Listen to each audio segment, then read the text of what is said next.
자, 반갑습니다. 우리가 지난 시간에 그것을 잠깐 좀 다시 복습을 해보면 그 성경은 그 방향과 목적이 있다 그랬습니다. 그래서 요한복음 5장 39절에 보면 너희가 성경에서 영생을 얻는 줄 알고 성경을 보거니와 이 성경은 나에 대해서 기록한 것이다 그랬습니다. 그러니까 주님께서 직접 하신 말씀이 성경은 자신에 관해서 기록한 것이다 라고 말씀하거든요. 근데 성경의 방향과 목적은 하나님의 아들 예수 그리스도를 향하고 있는 겁니다. 창조도 마찬가지입니다. 히브리서 1장 2절에도 그렇고 우리가 빌립보서 골로새서 1장 16절에도 보면은 그로 말미암고 그를 위하여, 저로 말미암고 저를 위하여, 그렇게 기록이 되어 있거든요. 그러니까 하나님의 아들 예수 그리스도로 말미암고 예수 그리스도를 위하여 창조가 이루어졌다, 그렇게 말하고 있는 것입니다. 이제 창조도, 성경도 방향과 목적은 하나님의 아들 예수 그리스도, 거기를 향하고 있다는 거죠. 그래서 구약은 그 하나님의 아들 예수 그리스도가 오실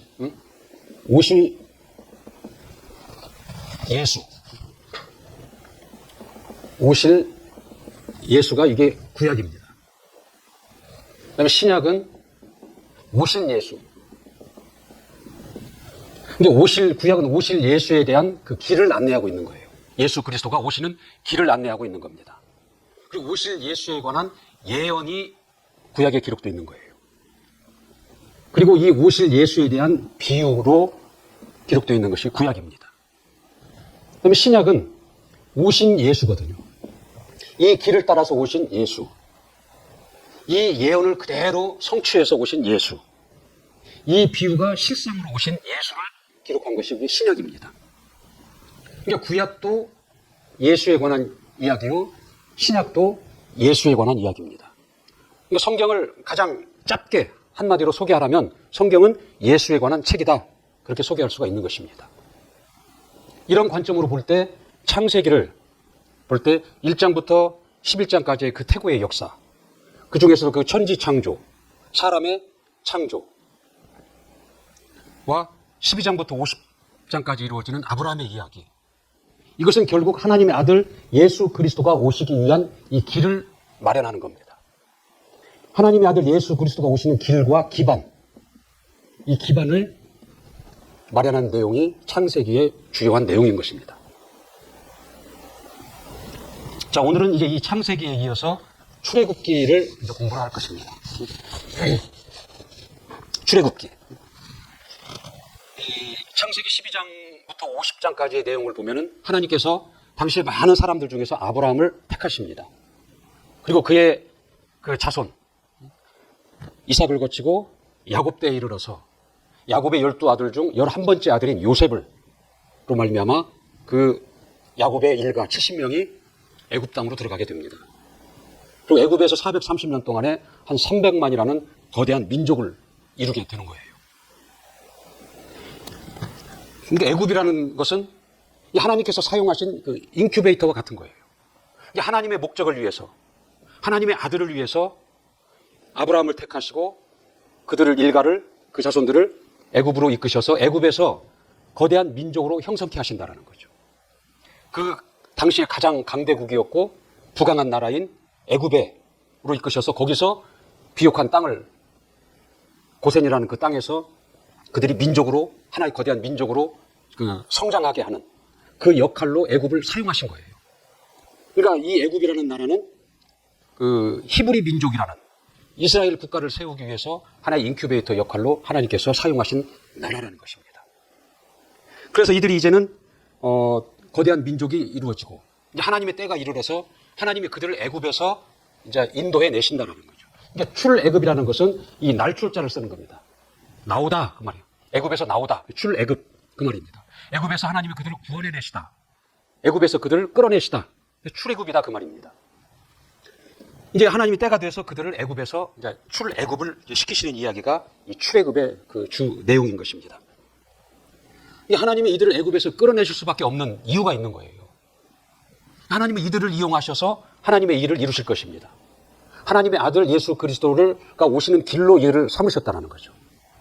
그런데 이들은 애굽의 우상을 섬기고 있는 거예요. 애굽 사람들과 같이. 그리고 비록 하나님이 선택한 민족이지만 바로 왕의 밑에서 바로의 종노릇을 하고 있는 신분이라는 것이죠. 이제 그런 신분과 우상을 섬기는 자들로 하나님의 일을 진행할 수가 없는 거예요. 그래서 하나님은 이들을 출애굽을 시키는 것이다라는 거죠. 그래서 지금까지는 출애굽하기 전까지는 바로에게 속하고 바로의 종노릇을 하고 우상을 섬겼다라는 거죠. 그래서 이들을 출애굽을 시킨 이후에는 이들이 하나님께 속하는 겁니다. 하나님을 섬기는 자가 되고 하나님의 백성이 된다는 거죠. 이 출애굽하는 장면을 고린도전서 10장 2절에 보면은 그들이 그 홍해에서 침례를 받았다 그렇게 표현을 하고 있습니다. 이 침례가 뭐죠? 우리가 침례를 받음으로 인해서 옛사람을 장사 지내는 겁니다. 죄인지었던 자, 마귀에게 속한 자, 마귀의 종노릇하던 자, 그 장사 지내는 거예요. 우리가 물 위로 올라올 때 하나님께 예수 그리스도가 속한 자가 되는 겁니다. 하나님의 자녀가 된다는 거죠. 그러니까 침례받기 전에는 우리는 사망과 저주 아래 있던 자예요. 그러니까 침례를 받음으로 인해서 생명과 복을 받은 자로 거듭나게 된다는 거죠. 이게 침례거든요. 우리가 침례를 받음으로 인해서 우리의 정체성이 변화되는 거예요. 우리가 잘 알아야 되는 것은 내가 하나님 앞에 어떠한 정체성을 가졌냐가 지금 굉장히 중요합니다. 그래서 나의 정체성을 알고 하나님이 주신 그 정체성을 대로 살아가는 것이 중요한 거예요. 하나님을 알고 나를 알게 되면 나의 정체성을 알게 되는 것이다라는 거죠. 그러니까 우리는 하나님한테 무엇을 주세요 기도하고 하나님 앞에 지성을 드리는 건 정성을 드리고 헌신하는 것은 잘하는데 하나님 앞에 나의 정체성을 알고 그 정체성을 누리는 삶은 많이 부족하거든요. 하나님을 모르기 때문에 그러는 거예요. 하나님 앞에 내가 어떠한 존재인지를 모르기 때문에 그렇다라는 거죠. 나의 정체성에 대한 확신이 없는 거예요. 믿음이 없는 것이다라는 거죠. 우리는 이런 시간을 통해서 하나님이 어떠한 분이시고 침례를 받은 나의 정체성이 어떠한 자인가를 알아야 된다는 거죠. 그에 대한 확신을 가져야 돼요. 그래서 그 정체성대로 내가 살아가야 된다는 거죠. 그럴 때 하나님이 주신 그 정체성의 증거가 내게서 드러나고 나타나게 되는 것입니다. 근데 이스라엘도 이제 홍해를 건너므로 인해서 당시에 홍해 말고도 다른 길이 있어요. 애굽을 벗어날 수 있는 길이. 근데 구태여 왜 홍해를 건너게 하셨냐라는 거죠. 침례를 받게 한 거예요. 애굽의 종로로 타던 그들, 거기에서 애굽의 우상을 섬겼던 그들을 다 그들의 과거를 거기서 장사 지내고 광야로 새롭게 나와서 새롭게 시작하는 겁니다. 이게 우리 리셋한다 그러잖아요. 새롭게 시작하는 거예요. 0에서 다시 시작하는 거예요. 그들을 또 광야로 이끄실 수밖에 없는 건 뭐냐면 지금도 마찬가지지만 그 당시에도 사람이 있는 곳에는 우상이 항상 있는 거예요. 근데 광야는 사람이 살지 않는 곳이다라는 거죠. 우상이 없는 곳이에요. 우상이 없는 곳으로 이끄셔서 하나님과 새로운 관계, 새로운 시작을 그들에게 시키고자 하나님은 그들을 광야로 인도하신 것입니다. 이 창세기의 아브라함의 이야기부터 이 출애굽의 이야기를 보면은 겉으로 보면은 이스라엘의 건국사예요. 아브라함이 이스라엘의 시조가 되는 거죠. 그 자손들을 통해서 민족이 이루어지고 국가가 이루어지는 그 이야기를 하고 있는 거 맞아요, 그게. 그래서 이스라엘의 건국사다 그렇게 얘기를 합니다. 그럼 하나님은 이스라엘이라는 그 나라에 편승해서 하나님의 일을 하시느냐? 그건 아니거든요. 사람의 역사적인 관점으로 볼 때는 이스라엘의 건국사가 맞습니다. 그러나 하나님의 입장에서 보실 때는 하나님은 아브라함을 택하셔서 그들로 한 민족을 이루게 하시고 나라를 이루게 하시고 그들을 통해서 하나님의 일을 진행하시고자 하시는 하나님의 계획이 거기에 있다는 거죠. 이렇게 성경을 보는 관점에 따라서 판이하게 차이가 날 수 있다는 거죠. 근데 우리는 하나님의 입장에서 성경을 봐야 돼요. 성경을 쓰신 분은 하나님이십니다. 하나님의 의도의 입장에서 성경을 봐야 된다는 거죠. 그렇게 볼 때 창세기 아브라함의 이야기는 아브라함이 주인공이 아니라 예수 그리스도가 주인공이라는 걸 우리는 볼 수가 있다는 거죠. 그리고 이 이스라엘의 건국사가 주 내용이 아니라 그들을 통해서 하나님의 일을 진행하시고자 하나님이 이스라엘이라는 기반을 마련하신 것이다. 이렇게 볼 수 있는 겁니다. 그러니까 이스라엘은 하나님의 직분을 맡은 자예요. 예수 그리스도가 이스라엘을 통해서 나오시는 그 길을 위한 직분을 맡은 거다라는 거죠. 하나님의 뜻을 이루기 위한 직분을 맡은 민족, 그게 히브리 민족이고 그 국가가 이스라엘이라는 국가라는 것이죠. 이제 하나님이 이렇게 이들을 이제 애굽에서 출애굽을 시키시는데 이제 그 과정을 보면은 먼저 하나님은 그들에게 하나님의 이름을 알게 하십니다. 하나님의 이름을. 먼저 그들 하나님의 이름을 알게 하신다는 거죠. 근데 어느 날 보니까 애굽의 바로 왕이 보니까 이민족이 들어와가지고 자기 나라 안에 한 민족을 형성하고 있는 거예요. 그러면서 걱정이 되는 겁니다. 만약에 전쟁을 위해서 나라를 비우게 되면 저들이 쿠데타를 일으켜서 이 나라를 차지할 수도 있겠구나. 이런 두려움을 느끼는 겁니다. 그래서 그때부터 이 바로 왕은 이 히브리 민족에게 갖은 노역을 시키고 억압을 가합니다. 그리고 심지어는 히브리 민족의 여자가 남자 아이를 출산을 하면 다 산파를 시켜서 죽이도록 하는 것이다라는 거죠. 이때 이제 이런 상황에서 하나님은 이제 모세를 부르시는 겁니다. 모세를 부르셔서 그 이집트, 그 애굽으로부터 그 히브리 민족을 당신이 사용하실 그 히브리 민족을 이제 구원해 내시고자 하시는 계획을 세우시는 거예요. 그러시면서 먼저 하신 일이 모세에게 하나님의 이름을 먼저 알게 하십니다. 하나님의 이름을 알게 하셨다는 건 무슨 의미가 있냐면 하나님이 하나님 자신을 더 구체적으로 나타내시는 거예요. 구체적으로 계시하신 거라는 거죠. 구체적으로. 너무나 막연한 하나님. 그 하나님 자신을 구체적으로 드러내시고 나타내시는 것이다라는 거죠. 그리고 또 한 가지 의미가 뭐냐면 이제 내가 너희와 같이 하겠다. 내가 너희와 같이 하겠다. 너희와 같이 동행하겠다. 이런 의미로 하나님은 그 이름을 계시하시는 것이라는 거죠. 우리 성경 한번 볼까요? 출애굽기 3장 13절. 출애굽기 3장 13절. 이제 모세가 하나님께 이제 여쭙습니다. 그러면 제가 그 민족을 구하러 들어갈 텐데 그들이 물어볼 거 아닙니까? 너를 보낸 하나님이 누구냐? 라고 물어볼 때 내가 어떻게 대답을 해야 됩니까? 라고 이제 물어보고 하나님은 그에 대해서 하나님의 이름을 계시하시는 장면이 출애굽기 3장 13절 얘기입니다. 우리 같이 읽어보겠습니다. 시작. 모세가 하나님께 고하되 내가 이스라엘 자손에게 가서 이르기를 너희 조상의 하나님이 나를 너희에게 보내셨다 하면 그들이 내게 묻기를 그의 이름이 무엇이냐 하리니 내가 무엇이라고 그들에게 말하리이까. 14절에 보니까 하나님이 모세에게 이르시되 나는 스스로 있는 자니라. 또 이르시되 너는 이스라엘 자손에게 이같이 이르기를 스스로 있는 자가 나를 너희에게 보내셨다 하라. 15절 하나님이 또 모세에게 이르시되 너는 이스라엘의 자손에게 이같이 이르기를 나를 너희에게 보내신 이는 너희 조상의 하나님 곧 아브라함의 하나님 이삭의 하나님 야곱의 하나님 여호와라 하는 이는 나의 영원한 이름이요 대대로 기억할 나의 표본이라. 여호와라는 하나님의 이름을 모세에게 이제 알려줍니다. 하나님의 이름을 최초로 이제 사람에게 하나님의 이름을 계시하신 거예요. 그러니까 이름을 알려주셨다는 것은 이제 하나님 자신을 더 구체적으로 그들에게 접근하시는 것이고 이제 내가 너희와 동행하고 같이 하겠다라는 하나님의 의지를 표현하신 것이다라는 거죠. 그러니까 하나님의 이름이 중요한 것은 뭐냐면 하나님의 이름은 하나님의 그 존재를 나타냅니다. 하나님의 실존을 나타낸다라는 거예요. 하나님과 하나님의 이름은 분리되지 않는 거예요. 그리고 하나님은 하나님 영광, 하나님이 하나님 되심을 이름으로 표현하신다라는 거죠. 하나님이 하나님 되심. 그분이 빛이 되시고 생명이 되시고 진리가 되시고 전지전능하시고 무한광대하시고 영이시고 하늘을 본체로 삼으시고 하나님의 하나님 되심. 그걸 영광이라 그렇게 표현합니다. 그 하나님의 영광을 이름으로 나타내신다는 거죠. 그리고 하나님의 그 권위, 하나님의 그 뜻을 이름으로 나타내시는 거예요. 그래서 하나님의 이름이 중요한 겁니다. 그래서 하나님의 이름을 모신 자는 하나님의 존재를 내 안에 모신 것이고 하나님의 그 영광을 내 안에 모신 것이고 하나님의 권위와 하나님의 그 뜻을 내 안에 가진 자가 된 것이다라는 거죠. 이게 하나님의 이름이다라는 거죠.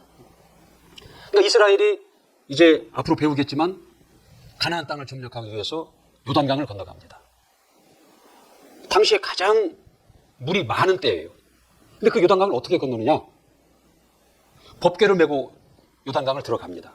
법궤라는 것은 거기 하나님의 이름을 모신 괴, 상자예요. 그래서 법궤를 메고 요단강에 발을 디디니까 요단강이 갈라졌다라는 거죠. 육지를 건너듯이 요단강을 건넌 겁니다.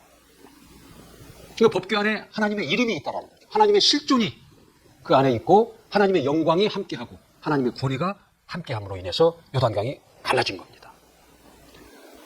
그리고 그들이 전쟁을 하면서 여리고성을 무너뜨리는데 그들의 힘으로 무너뜨린 것이 아닙니다. 법궤를 메고 돌고 소리치니까 그 견고한 여리고성이 무너졌다 그랬어요. 법궤를 메고 돌았다는 것은 하나님의 이름을 모시고 돌았다는 거거든요. 곧 하나님의 존재가 그들과 동행했다라는 거고, 하나님의 영광이 그들과 같이 했고, 하나님의 권위가 그들과 함께 했다라는 것입니다. 그래서 그 능력으로 여리고성이 무너진 겁니다. 이게 하나님의 이름이에요. 근데 고린도전서 3장 16절에 보면은 이제 오늘날은 너희가 성전이다 그랬어요. 하나님 우리를 향해서. 거듭난 자, 너희 영혼이 성전이다 그런 거예요. 이제 성전은 뭐예요? 하나님의 영향력은 무한하시다라는 거예요. 미치지 않는 곳이 없어요. 그러나 이 땅에서 하나님이 거하시는 처소, 하나님이 거하시는 집은 그걸 성전이다 그러는 거예요. 그러니까 이 당시에는 그 법궤 안에 하나님의 이름을 두시고 하나님이 그곳을 처소로 삼으신 겁니다. 집으로 삼으셨다는 거죠. 그래서 이스라엘과 같이 동행을 하신 거예요. 이제 오늘날 신약에 들어와서는 거듭난 자의 영혼을 처소로 삼으십니다. 집으로 삼으신다라는 거죠. 곧 성전을 삼으신다라는 거예요. 그래서 하나님의 이름이 우리 영혼에 임하심으로, 예수 이름이 우리 영혼에 임하심으로 하나님이 우리와 함께, 하나님의 존재가, 실존이 우리와 함께 하시는 겁니다. 하나님의 영광이 우리 안에 있는 거예요. 하나님의 권위와 하나님의 뜻이 우리 안에 임했다라는 거죠. 이제 그들은 여호와의 이름을 법궤에 메고 나가서 요단강을 가르고 여리고성을 무너뜨리고 전쟁에서 승리를 했어요. 오늘날 우리는 예수 이름을 모시고 영적인 싸움에서 승리를 하는 겁니다. 그래 육체의 싸움에서 승리를 했지만 그들은 우리 영적 싸움에서 승리를 하는 거예요. 그렇기 때문에 예수 이름을 힘입고 우리는 영적 존재인 귀신을 우리는 쫓아낼 수 있는 거고, 마귀를 대적할 수 있고, 영적 싸움에서 이기는 자들이 되는 것이다라는 거죠. 그래서 하나님의 이름이 중요한 거예요. 그래서 먼저 하나님은 모세에게 하나님의 이름을, 여호와라는 하나님의 이름을 이제 계시하시는 그 이야기가 나오죠. 이제 그리고 이제 모세는 그 이름을 계시받고 이제 애굽으로 들어갑니다. 애굽으로 들어가서 모세에게 이제 하나님이 명령하신 대로 가서 얘기를 합니다. 하나님의 백성을 내놓아라. 근데 모세가 순순히 그 애굽 왕이 순순히 그들을 내어줄 이유가 없죠. 그래서 하나님은 그때 10가지 재앙을, 그 애굽의 전 지역에 10가지 재앙을 이제 내리십니다. 그래서 나일강이 핏물로 변하는 첫 번째 그 재앙부터 시작해서 마지막 6월절 사건까지 10가지 그 재앙을 내리신다라는 거죠. 이 10가지, 한 가지 재앙으로도 바로를 굴복시킬 수가 있는데 10가지 재앙을 계속해서 바로의 마음을 강팍하게 해가지고 10가지 재앙을 하나님이 나타내신 것은, 그건 하나님의 하나님을 보여주신 거예요. 바로 왕에게, 애굽 백성들에게 하나님이 어떠한 분이시다라는 것을 보여주신 겁니다. 그리고 이스라엘, 중요한 것은 뭐냐면 이스라엘 그 민족, 히브리 민족에게 하나님이 어떤 분이시다라는 것을 보여주신다라는 거죠. 강력하게 시사를 하시는 거예요. 그리고 이것이 오늘날 성경책에 기록된 것은 오늘날 우리에게도 하나님이 어떤 분이시다라는 것을 계시하고 있는 것, 보여주고 있는 것, 그런 겁니다. 그래서 이제 이들이 그 10가지 그 재앙을 당하고 결국은 그 애굽 왕 바로는 이스라엘을 이제 보내주게 되는 거죠. 그리고 항복을 한 것입니다. 그 6월절 이야기가 나오죠. 하나님이 모세에게 이제 말씀하십니다. 애굽 땅에 있는 모든 처음 난 것은 왕의 장자, 몸종의 장자, 그 가축에 처음 난 것도 다 죽게 하겠다. 그러나 이스라엘 민족의 자손들은 사람뿐만이 아니라 개 한 마리도 죽지 않으리라. 이렇게 모세에게 말씀을 하십니다. 그런데 단 조건이 있다. 어린 양을 잡아라. 또 그 피를 문의 양쪽 인방에 뿌리고, 양쪽 문설주에 뿌리고 인방에 발라라. 그러면 재앙이 그들을 넘어가리라. 유월입니다. 유자가 한자로 그냥 지나가다, 월자는 넘을 월자입니다. 월장한다 그러죠. 담을 넘어간다. 넘을 월, 지나갈 유, 그렇거든요. 유월. 그러니까 그 재앙의 그림자가, 사망의 그림자가 그 애굽의 왕과 그 애굽의 백성과 애굽의 가축은 사망의 그림자가 지나갑니다. 그 사망의 그림자가 지나감으로 인해서, 지나갈 유자라고 그랬죠. 지나감으로 인해서 하나님이 모세에게 말씀하신 대로 장자가 다 죽어요. 처음 난 것이 다 죽는다라는 거죠. 그러나 이 히브리 민족, 이스라엘 사람들이 이것이 지나가도 넘어간다라는 거죠. 피해서 넘어간다라는 거죠.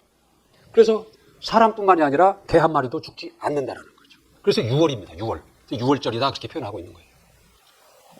그 6월절 이야기가 거기서 나오는 거죠. 그러니까 이들이 양의 피로 인해서 이 죽음을 면합니다. 죽음이 이들을 피해갑니다. 넘어간다라는 거죠. 그리고 이 피로 인해서, 이 유월절 사건으로 인해서 결국은 바로가 이스라엘을 내어주잖아요. 그러니까 저 양의 피로 인해서 그들은 사망에서 구원을 받았고 바로의 그 권세로부터, 종된 신분으로부터 구원을 받는 겁니다. 이것은 오늘날 예수 그리스도의 피를 비유로 나타내고 있는 거예요. 우리가 예수 그리스도의 피를 믿고 그 피를 힘입어서 우리는 마귀의 종로로 탄 데서 벗어납니다. 그리고 마귀의 사망 권세로부터 우리가 구원함을 얻는다라는 거죠. 그러니까 이 유월절 사건, 이 이야기도 결국은 뭐예요? 예수 그리스도에 관한 이야기다라는 거죠. 그러니까 에베소서 1장 7절에 보면은 그리스도 안에서 그 피로 말미암아 속량 곧 죄사함을 받았느니라 그랬거든요. 예수 그리스도 안에서 그 피로 말미암아 죄사함을 받았다고 그랬어요. 죄사함을 받음으로 인해서 죄로 말미암은 사망 권세가 내게서도, 거기서 나는 구원을 받은 거고 마귀로부터 구원을 받은 것이다라는 거죠.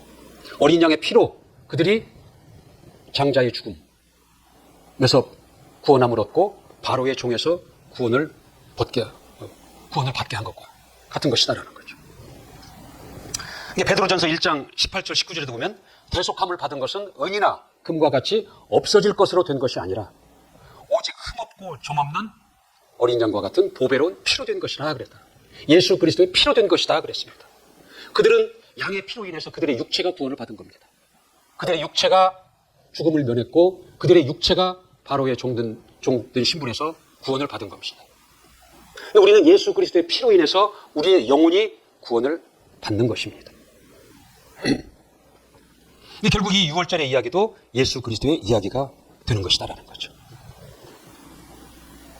자, 그럼 6월절 얘기가 나오고 이제 하나님과 이제 계약을 맺는 얘기가 나옵니다. 언약을 맺는다는 거죠. 하나님이 이들을 이제 광야로 이끄시고 시내산, 광야 시내산에서 언약을 맺습니다.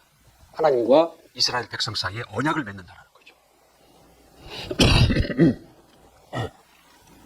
하나님이 아브라함을 택하시고 그들로 하여금 애굽에 들어가서 민족을 이루게 하시고 때가 이름에 그들을 출애굽을 시키신 목적은 뭐냐라는 거죠.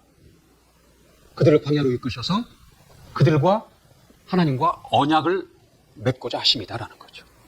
관계를 이제 맺고자 하심을 목적으로 지금까지 여기까지 진행을 하신 것이다라는 거죠.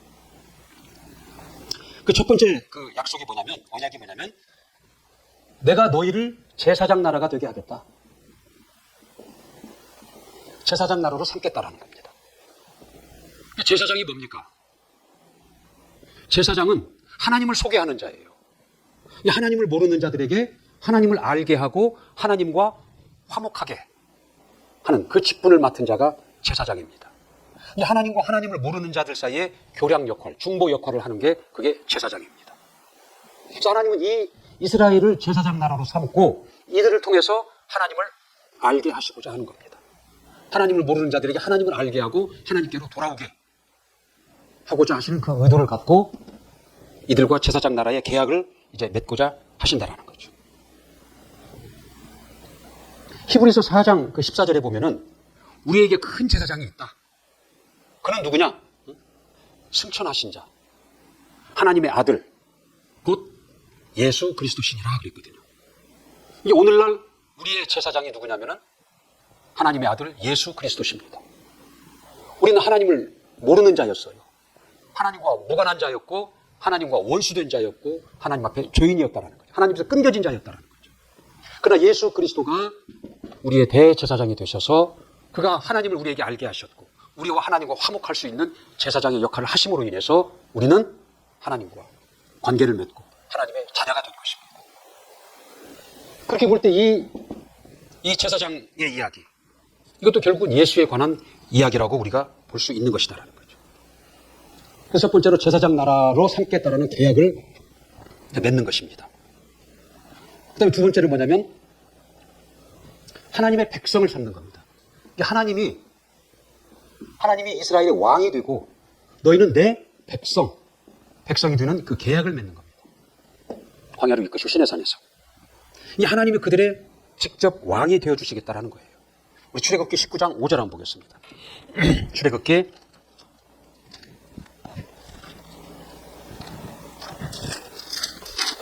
19장 5절 6절 시작. 세계가 다 내게 속하였나니 너희가 내 말을 잘 듣고 내 언약을 지키면 너희는 열국 중에서 내 소유가 되겠고 너희가 내게 대하여 제사장 나라가 되며 거룩한 백성이 되리라. 너희는 이 말을 이스라엘 자손에게 고할지니라 그랬거든요. 세계가 다 하나님께 속하였다. 너희가 내 말을 잘 듣고 내 언약을 지키면 너희는 내 소유가 된다는, 하나님의 백성이 되겠다. 그리고 너희는 제사장 나라로 내가 너희를 사용하겠다. 이런 약속을 한다는 거죠. 조건이 뭐예요? 너희가 내 말을 잘 듣고 내 언약을 잘 지키면, 다른 말로 하면 율법을 잘 지키면 내가 너희를 나를 세상에 알리는 제사장 나라로 삼겠다. 그 내가 직접 너희의 왕이 되고 너희는 내 백성으로 너희를 삼겠다. 그렇게 약속을 하는 겁니다.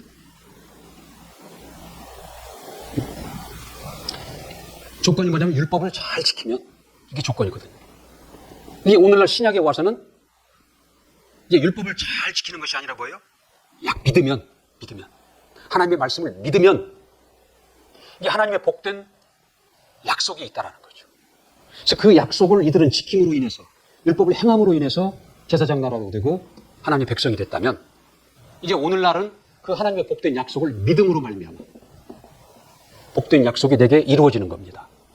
요한복음 3장 16절에 하나님이 세상을 이처럼 사랑하사 독생자를 주셨으니 저를 믿는 자마다 멸망치 않고 영생을 얻게 하려 합니다라는 거죠. 믿는 자가 영생을 얻는다라는 거죠.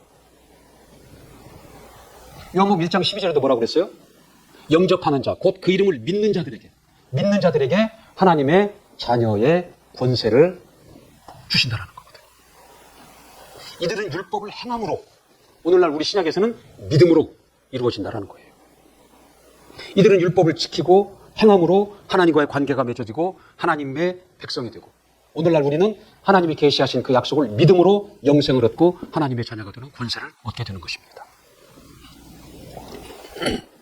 그 다음에 제사장 나라고 하나님과 왕과 백성의 관계를 맺는다라는 거죠. 그리고 이들을 하나님이 이끄신 이유가 뭐냐면 하나님을 섬기는 자로 부르셨다는 거죠. 하나님을 가장 원색적으로 표현하면 하나님은 섬김을 받으시는 하나님이십니다. 그래서 출애굽기 5장 1절에도 보면은 내 백성을 보내라. 그들이 광야에서 내 앞에 절기를 지킬 것이다.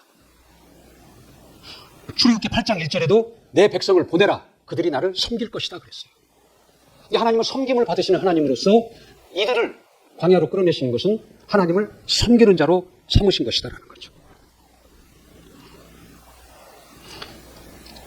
그리고 하나님을 섬기는 방법으로 명령과 규례와 이 법도를 하나님이 이들에게 이제 계시하십니다. 명령과 규례와 법도, 한마디로 율법이죠. 율법을 계시하신다는 거죠. 그래서 이걸 잘 지키면 결과적으로 하나님을 섬기는 거예요. 하나님의 말씀을, 율법을 잘 지키면 하나님을 섬기는 결과가 나타난다는 거죠. 우리가 우리 부모를 가장 부모에게 효도하고 섬기는 방법은 부모 앞에 거창한 이벤트가 아니라 부모의 말씀을 듣는 것입니다. 부모의 마음을 헤아리고 부모의 말씀을 드릴 때 부모는 가장 그것이 기쁘고 흡족합니다. 그것이 효도라는 거죠. 이게 하나님도 그러신 거예요. 하나님이 계시하신 명령과 규례와 법도, 곧 율법을 잘 지키고 그에 따라 사는 자들을 하나님은 기뻐하시고 그들을 통해서 하나님은 섬김을 받으신다는 거죠. 그러니까 이스라엘은 계속해서 이 훈련을 받았어요. 이게 그 하나님이 섬김을 받으시는 분은 하나님 한 분이심을 계속 훈련받았다는 거죠. 그래서 그들이 이 명령과 규례와 법도를 잘 지킬 때는 모든 것이 평안했어요. 모든 것이 형통했어요. 전쟁에서 승리했다라는 거죠. 근데 그렇지 않을 때는 어떻게 돼요? 전쟁에서 패하고 한 번에 수만 명이 죽는 저주가 이들에게 임한 것입니다. 이게 지켰을 때와 불순종했을 때 이걸 반복해서 이들이 이 일을 이렇게 하고 거기에 따른 결과가 반복해서 하나님으로 나타남으로 인해서 하나님은 섬김을 받으시는 하나님이시다 라는 것을 계속 이스라엘은 훈련을 받았다라는 거죠. 근데 하나님을 섬기기 위해서는 그 법도가 필요하다라는 거죠. 장소가 필요하다라는 거죠. 하나님이 이들을 광야로 이끄신 목적 중에 하나가 하나님을 섬기도록 하신 것인데, 섬기는 그 예법이 필요하다는 거죠. 그리고 섬기는 장소가 필요하다는 거죠. 그래서 하나님이 계시하신 게 뭐예요? 이 하나님을 그 섬기는 방법으로서 율법과 예법이죠. 율법과 장소, 성막을 이들에게 계시하시는 겁니다. 제사. 하나님을 섬기는 예법이 있어야 되고 섬기는 장소가 필요한데 그 예법으로서 율법을 계시하신, 제사법을 계시하셨다는 거예요. 그 장소로서 성막을 하나님이 이제 계시를 하시는 이야기가 나옵니다. 먼저 이 율법을 보면 율법의 주 내용이 뭐냐면 어떻게 하면 하나님을 잘 섬기냐, 하나님을 섬기냐, 어떻게 하면 하나님을 잘 섬길 것이냐, 그리고 또 하나가 뭐냐면 어떻게 하면 그 이웃과의 좋은 관계를 유지해 가면서 살 수 있을 것이냐. 이 주 내용이 율법의 내용이에요. 첫째는 하나님과의 관계, 두 번째는 이웃과 서로 공동체로서 살아가는 이웃과의 관계를 그걸 질서 있게 잘 살아갈 수 있도록 계시하신 것이 그게 율법이다라는 거죠. 그러니까 율법은 하나님을 섬기는 예법이요, 하나님을 섬기는 예법이다라는 거죠. 그리고 이웃과의 좋은 관계를 유지하는 사회의 규범, 이게 사회 규범이다라는 거죠. 이게 율법의 주 내용이에요, 두 가지가. 율법은 하나님을 모르는 이제 이스라엘에게 하나님을 섬기는 방법을 알려주신 것이 율법이고, 당시에 수백만이 훈련도 받지 않았고 법도 없고 훈련되지 않은 수백만이 갑자기 몰려나왔는 그들의 형편은 우리가 상상할 수 있을 거예요. 난민과도 같은 걸 거예요. 질서도 없고 모든 것이 뒤죽박죽일 거라는 거죠. 그래서 하나님 그들에게 율법을 계시해서 이웃과의 좋은 관계, 질서를 유지하기 위해서 사회 규범을 내리신 것이다라는 거죠. 그게 율법의 내용입니다. 그래서 이 율법의 가장 그 중심이 뭐예요? 그게 10계명이에요. 그래서 1계명과 4계명, 1에서부터 1, 2, 3, 4, 4계명까지는 하나님을 관한 계명이에요. 하나님을 어떻게 섬길 것인가. 그리고 5계명부터 10계명까지는 이웃과의 관계에 대한 계명이다라는 거죠. 사회 규범이다라는 거죠. 그게 율법입니다. 그 다음에 이제 성막을 짓는 얘기가 나오죠. 율법을 계시하시고 성막을 이제 계시하십니다. 아까 말씀을 드렸지만 하나님의 영향력은 미치지 않는 곳이 없는 거예요. 그러나 이 땅에 하나님이 처소를 삼고 계시는 곳은 성막입니다. 다른 말로 성전입니다. 그곳에 하나님이 함께 계신다라는 거죠. 그러니까 세상 종교도 나름대로 그 섬기는 예법이 있어요. 섬기는 예법이 있고 섬기는 장소가 있습니다. 그래서 그들은 법당, 신당 이런 걸 만들잖아요. 그 안에 기구들을 들여놓고 나름대로 예법이 있다는 거죠. 유교의 예법을 보면 제사를 지낼 때 절을 2번 한다는 거죠. 그들이 예법이에요. 그 제사상을 차릴 때에도 홍동백서 그럽니다. 이게 붉은 과일은 동쪽에, 하얀 과일은 서쪽으로 이렇게 상을 차린다는 거죠. 그들 나름대로의 장소가 있고 예법이 있다는 거죠. 그러나 이것은 사람에게서 나온 거예요. 사람이 만들어낸 것이다라는 거죠. 그러나 이 율법은, 이 성막은 하나님으로부터 계시된 것입니다.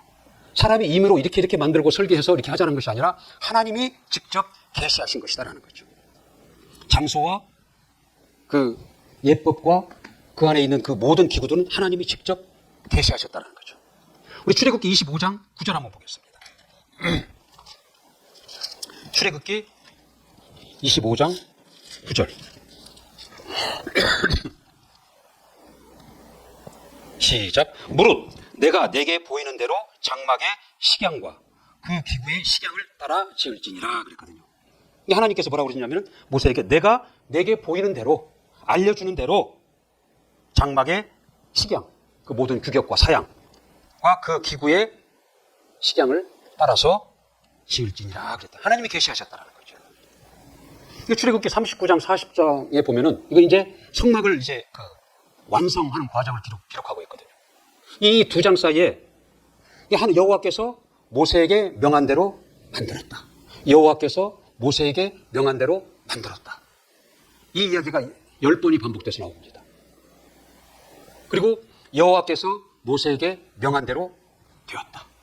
여호와께서 모세에게 명한 대로 되었다. 7번이 반복이 돼요. 그렇게 만드는 결과로 비로소 하나님의 영광이 그 성막을 덮었다. 이 영광이 덮었다는 거예요. 하나님이 비로소 그곳을 초소로 삼고 임하셨다.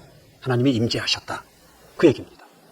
이 하나님이 계시하시고 하나님이 원하시는 대로 만들어진 것을 보시고 하나님 그걸 흡족히 여기시고 그것을 초소로 삼으시고 그곳에 임하셨다는 것입니다. 오늘날 우리의 신앙이라는 것은 우리 임의로 하는 것이 아닙니다. 우리가 내 원하는 대로 내가 하고 싶은 대로 하는 것이 아니다라는 거죠. 하나님의 계시를 따르는 겁니다. 하나님이 계시하신 것을 받고 그것을 따르고 그것을 순종하고 그것이 오늘날 우리의 신앙이라는 거죠. 그러니까 계시가 없는 신앙, 하나님에 대한 지식이 없는 신앙, 그래서 자기 만족일 뿐이에요. 이렇게 하면 되겠지. 저렇게 하면 하나님이 만족하시겠지. 이렇게 하면 되겠지. 그럼 자기 만족을 얻을 뿐이에요. 그 신앙이 아니다라는 거죠. 하나님으로부터 인정받지 못하는 것이다라는 거예요. 그래서 우리 기독교 신앙을 계시의 신앙이다 그렇게 얘기를 하는 것입니다. 성전은 하나님이 이 땅에 거하시는 하나님의 처소, 하나님의 집이라 그랬잖아요. 이게 하나님이 이스라엘에게 이 성막을 계시하셨다는 거예요. 이 성막을 계시하시잖아요. 성막 문이죠. 성막에 뜰이 있고 번제단이 있고 이 안에 들어가면 성소와 지성소가 있다는 거죠. 이게 성막이거든요. 성막 울타리고. 그럼 이 안에 지성소 안에 법궤가 들어있고 하나님의 이름이 이 안에 계신 겁니다. 하나님의 이름이 계시다라는 건 하나님이 이들과 같이 계시다 그런 겁니다. 그 이스라엘의 12지파는 이 사면을 중심으로 12지파가 진을 치고 있는 거예요. 이 성막을 중심으로 진을 치고 살아갑니다. 성막을 중심으로 살아간다는 건 뭐예요? 하나님을 중심으로 이스라엘은 이렇게 살아간다는 것이죠. 하나님의 이름이 이 지성소 안에서 이들과 함께 하시는, 이들과 동행을 하시는 거예요. 같이 간다라는 거죠. 오늘날 우리를 고린도전서 3장 중 너희가 하나님의 성전이다 는 것은 이 성막이 우리 영혼 안에 그대로 옮겨온 겁니다. 그래서 내 영혼을 지성소로 삼으시는 거예요. 그리고 내 영혼 안에 이때는 여호와 이름이 있었겠죠. 오늘 내 영혼 안에는 예수 이름이, 내 영혼을 지성소로 삼으시고 예수 이름이 내 안에 계신 것입니다. 그래서 이 이스라엘 사람들에게 하나님이 어디 계시냐 그러면 이들은 성막을 가리켰어요. 저기를 가리키면서 하나님 저기 계십니다 그랬다는 거죠. 오늘날 우리는 하나님이 어디 계시냐라고 물으면 어떻게 대답을 해야 돼요? 내 안에 계십니다. 내 영혼 안에 계십니다라고 우리는 답을 해야 된다는 거죠. 그래서 요한복음 14장 20절에 뭐라고 그랬어요? 내가 너희 안에 그랬거든요. 너희가 내 안에, 내가 너희 안에. 어떻게 하나님이 내 안에 계셔요? 하나님의 이름, 내 영혼을, 거듭난 내 영혼을, 거룩한 내 영혼을 처소로 삼으시고 성전을 삼으시고 하나님의 이름, 예수 이름이 내 안에, 내 영혼에 오심으로 인해서 하나님이 내 안에 계신다라는 겁니다.